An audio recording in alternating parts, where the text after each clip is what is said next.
Paano i-log out yung ating Google account kapag aksidenteng nawala yung ating cellphone upang hindi na nila magamit yung ating email at yung ating Google account at maiwasan na rin natin na malaman nila yung username at yung password ng ating application na nakasave dyan sa ating Google account tulad ng password at username ng ating Facebook. At kung paano gawin yan, panoorin mo lang itong video na to.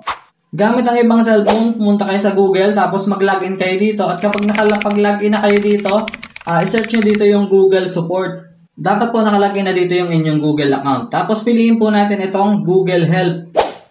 Tapos dito po sa Describe Your Issue, i-search po natin dito yung See Devices with Account Access. At kapag okay na, click lang natin itong Search. Tapos, pindutin natin itong Read More. Tapos piliin natin itong google.com/devices. At dito makikita nyo na yung device kung saan nakalagin yung inyong Google account. At for example, ito yung nawawala yung cellphone na nakalagin dito yung inyong Google account. For example, itong Vivo Y22s, click nyo lang yan tapos click nyo yung sign out.